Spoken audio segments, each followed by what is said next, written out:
WhatsApp guys, मैं अभिषेक गुप्ता स्वागत करता हूं आपके अपने YouTube channel Abhishek classes for commerce.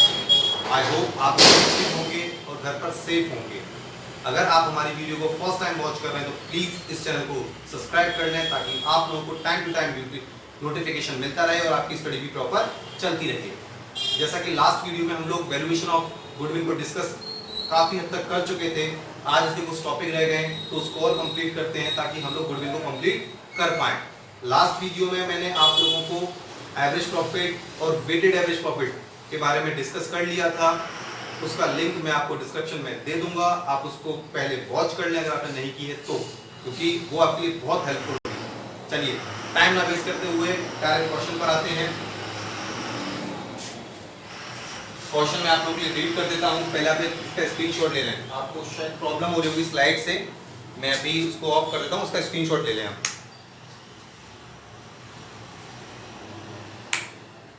चलिए कंटिन्यू करते हैं। A, B and C are partner. They admitted D for equal partner. For this purpose, the value of goodwill is to be evaluated. सबसे पहली बात जो मैंने पहले भी आपको बताई थी, सबसे पहले हमको यही पूछना है, देखना है कि क्वेश्चन की डिमांड क्या है, उसको फाइंड आउट करिए। हम क्वेश्चन हमसे गुडविल की वैल्यू को फाइंड आउट करवाना चाहता है, ये बात ध्यान रखें। अब सेकेंडली हमें ये पता करना है कि मेथड कौन सा लगना है। On the basis of 4 year purchase, 4 year purchase ये आपको मैं पहले बता चुका हूं, परचेज ईयर इंडेक्स है ये, ऑफ एवरेज प्रॉफिट, मेथड का नाम भी पता चल गया, average profit of last 5 year profit as follow. अच्छा एक ट्रिक और बता देता हूं, अगर आप लोगों को एवरेज प्रॉफिट या परचेज ईयर इंडेक्स में प्रॉब्लम होती हो तो आप ऐसे से सॉल्व कर सकते हैं। ये 4 ईयर है और ये 5 ईयर है। अब कंफ्यूजन ये है, ये परचेज ईयर इंडेक्स है या ये परचेज ईयर इंडेक्स है, तो सीधा साधा लॉजिक ये है, आप टेबल पे कैलकुलेट करिए 1 2 3 4 5, ये 5 ईयर्स के प्रॉफिट दे रखे हैं, इसका मतलब ये 5 ईयर का कनेक्शन इन प्रॉफिट से है और ये 4 ईयर आपका परचेज ईयर इंडेक्स है। क्लियर है? चलिए आगे बढ़ते हैं, लेकिन कुछ और एडिशनल इंफॉर्मेशन है। क्या है वो? On 1 April 2018 a car costing of rupees 1 lakh was purchased and debited to traveling expenses। 1 अप्रैल 2018 को हमने एक कार परचेज करी जिसकी कॉस्टिंग कितनी थी? 1 लाख रुपीस। हमने इसे किस में डेबिट कर दिया? ट्रेवलिंग एक्सपेंसेस में। अब ये आपको याद होना चाहिए ट्रेवलिंग एक्सपेंसेस कहाँ आते हैं। तो हमने 11th में फाइनल अकाउंट किया था, फाइनल अकाउंट में हमने पी एंड अकाउंट के डेबिट साइड में लिखते हैं इसको, ठीक है।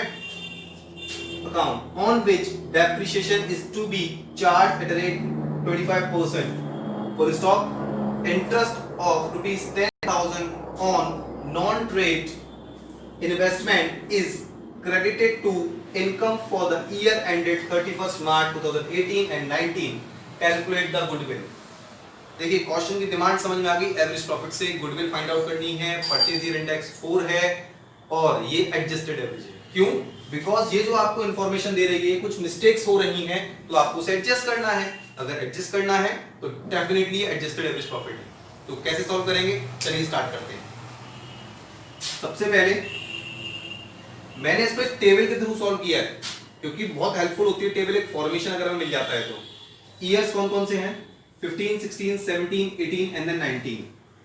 15, 16, 17, 18 एंड 19। प्रॉफिट दे रखे हैं 1,50,000, 3,50,000, 5,00,000, 7,10,000 एंड लॉस 5,90,000। हम लोग पहले ही समझ चुके हैं, अगर किसी अमाउंट में यदि किसी डिजिट में ब्रैकेट लगा है दैट्स मीन वो लॉस है।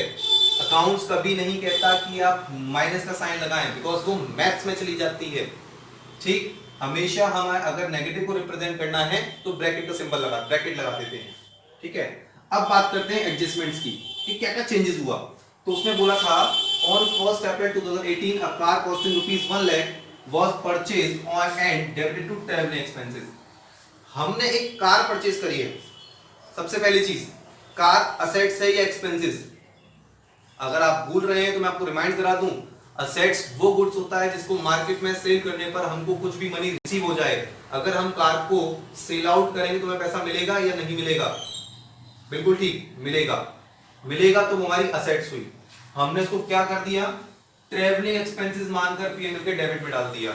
अगर आप इसे ट्रेवलिंग एक्सपेंसेस मानेंगे तो आपके एक्सपेंसेस बढ़ गए होंगे तो आपने क्या ये सही किया है? नहीं किया है, आपसे मिस्टेक हो गई है, तो ये आपको प्लस करना पड़ेगा। ये वही सेम चीज है, नॉन ट्रेड एक्सपेंसेस। ऐसा कोई एक्सपेंसेस जो आपके बिजनेस का नहीं है, आपने उससे डेबिट कर दिया है, माइनस कर दिया है, तो माइनस कर देने से आपका प्रॉफिट कम हो गया होगा, उसको इंक्रीज करने के लिए आप प्लस करेंगे। तो 1 लाख मैंने प्लस कर दिए। अब आप लोगों को डाउट ये आ रहा होगा कि सर परचेज की है 18 में और आप डाल रहे हैं 19 में। तो माय डियर फ्रेंड्स, आप लोगों को ये पता होना चाहिए, years are 2 types, financial year and calendar year. अगर बुक में कुछ भी मेंशन नहीं है तो आप फाइनेंशियल ईयर मानेंगे, जो 1 अप्रैल से स्टार्ट होता है 31 मार्च को क्लोज होता है, तो ये फाइनेंशियल ईयर ही है, क्योंकि 1 अप्रैल से स्टार्ट है। क्लोज कब होगा? 2019 में, तो इसलिए मैं 19 में उसको डालूंगा 1 लाख प्लस में। क्लियर है? चलिए, अब प्रश्न ये उठ जाता है कि इस डेट पर क्या करना है। अब आप खुद लॉजिक लगाइए, डेट केवल असेट्स पे लगती है, क्या आपने इसको असेट्स माना था? नहीं माना था। अगर असेट्स ही नहीं माना है तो आपने डेट कैसे लगाई होगी? तो फिर थिंक अबाउट इट, अगर आपने डेट ही नहीं लगाई, डेट लगानी चाहिए थी लेकिन आपने लगाई नहीं है, ना लगाने से आपका प्रॉफिट बढ़ गया होगा, तो उसे माइनस करिए। तो डेट लगाएंगे 1 लाख का 25%, बिकॉज डेट रेट दे रखी है, तो ये आएगा 25,000 निकल कर, तो आप उसे माइनस कर लेंगे। क्लियर? नेक्स्ट आता है interest of ₹10,000 on non trade investment. साफ साफ बोला है, नॉन ट्रेड, हिंदी में बात करें तो गैर व्यापारिक, मतलब ऐसा इन्वेस्टमेंट जो मेरे बिजनेस से रिलेट नहीं रखता। लाइक एग्जांपल, मैं एक टीचर हूं, मैंने अपना पैसा गोल्ड में इन्वेस्ट कर दिया है और वहां से मुझे इनकम मिली है, तो ये तो कंफर्म है कि वो मेरी इनकम है, लेकिन वो मेरे प्रोफेशन की इनकम नहीं है। मैंने उस इनकम को अपने प्रोफेशन की इनकम में ऐड कर लिया बाय मिस्टेक, तो इससे मेरी इनकम बढ़ गई होगी और मुझे चाहिए accurate income of my profession. तो उसको निकालने के लिए मुझे क्या करना पड़ेगा? उसे हटाना पड़ेगा, माइनस करना पड़ेगा। किस ईयर में मैंने ऐड कर लिया है? 31 मार्च 2018 एंड 19। ध्यान दीजिएगा डेट पर, क्लोजिंग 18 एंड क्लोजिंग 19, तो ये 18 और 19 में से ही माइनस होगा। मैंने 18 में से ही माइनस कर दिया, 19 में से ही माइनस कर दिया, ब्रैकेट लगे हुए हैं, ध्यान रखिएगा। ठीक, अब कर लेते हैं। अब 2015 के प्रॉफिट में कोई एडजस्टमेंट नहीं है, ये एज इट इज। 16 में कोई एडजस्टमेंट नहीं है, एज इट इज। 17 में कोई एडजस्टमेंट नहीं है, 5 लाख का 5 लाख। 7 लाख 10 है और 10,000 माइनस करना है, तो 7 लाख 10 में से 10,000 अगर आप माइनस कर देंगे तो 7 लाख आ जाएगा। 5 लाख 90 ऑलरेडी माइनस में है, तो 5 लाख 90 में से 10 माइनस करें कितना होगा? 6 लाख हो जाएगा। 6 लाख में से 25 फिर माइनस करेंगे तो 6 लाख 25 हो जाएगा। 6 मतलब ये हो गया नेगेटिव का, ये और ये माइनस माइनस प्लस होते हैं, तो 5 लाख 90 प्लस 10 6 लाख प्लस 20, तो ये हो गया ओवरऑल माइनस के 6 लाख 25,000, जिसमें से आप पॉजिटिव का 1 लाख माइनस कर दोगे तो फिर भी ये आंसर वैल्यू जो आएगी वो नेगेटिव में आएगी, बट आएगी 5 लाख 25। क्लियर है? ठीक है, ये हमारे एक्यूरेट पी&एल आ गया। अब हमें गुडविल फाइंड आउट करनी थी, पढ़ लेंगे। एवरेज प्रॉफिट का formula total P and L divide by number of P and L year. आप इन सबको कैलकुलेट कर लीजिए।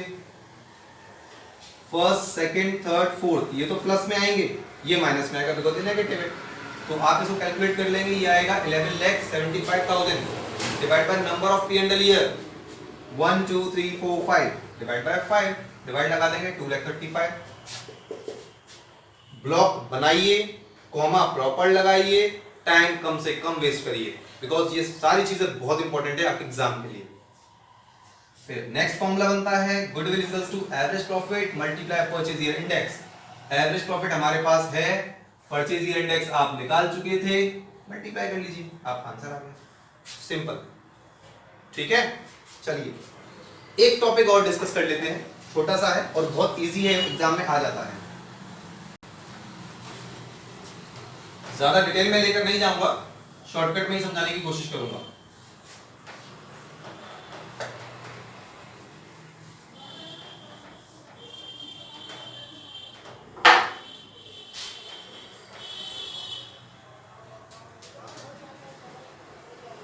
Find out the value of goodwill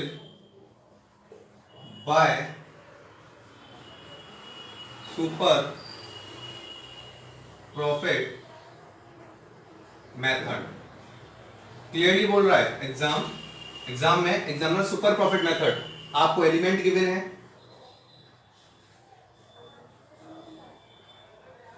average profit suppose करिए आपको गिवन है 1 लाख, कैपिटल एम्प्लॉयड भी आपको गिवन होता है 10 लाख, NRR भी आपको क्वेश्चन में गिवन होता है, ठीक, और परचेज ईयर इंडेक्स भी आपको गिवन है, सपोज 4 ईयर। ये मैंने अज्यूम कर लिया एक क्वेश्चन, ठीक है। अब सॉल्व करते हैं। सबसे पहले अगर हमें सुपर प्रॉफिट मेथड से फाइंड आउट करना है, मैंने पहले बोला था आप लोग अपना रोटेशन चेंज नहीं करेंगे फॉर्मूले का, तो सुपर प्रॉफिट मेथड में सबसे पहले एवरेज प्रॉफिट निकालते हैं, फिर नॉर्मल प्रॉफिट निकालते हैं, फिर सुपर प्रॉफिट निकालते हैं, फिर गुडविल निकालते हैं। तो निकालते हैं। Average profit is given in the question, AP equals to 1 lakh, AP means average profit, आप शॉर्ट में नहीं लिखेंगे। Next normal profit equals to, एक काम करिए इसको 2 लाख कर लीजिए ताकि और आपके लिए फैसिलिटी हो जाएगी। नॉर्मल प्रॉफिट का फॉर्मूला होता है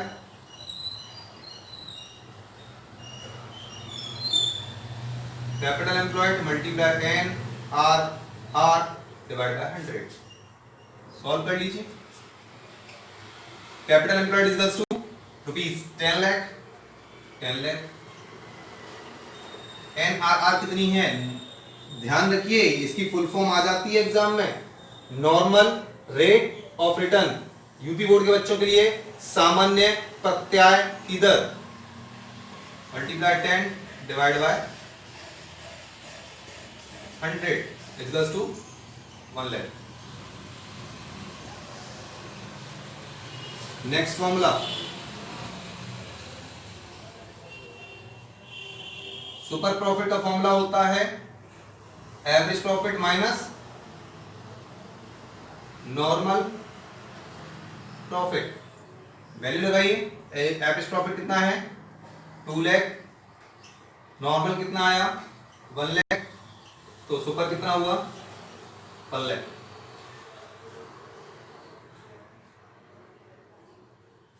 ठीक है, देखिए आपके पास एवरेज आ चुका, नॉर्मल आ चुका, सुपर आ चुका।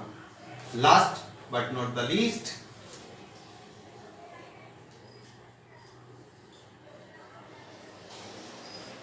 Goodwill equals to super profit multiply purchase year index. Super profit है आपके पास 1 लाख, परचेज ईयर इंडेक्स है आपके पास 4, that's mean the value of goodwill equals to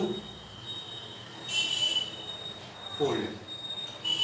यही आपका आंसर है। ठीक, इसका भी आप चाहें तो स्क्रीनशॉट ले सकते हैं।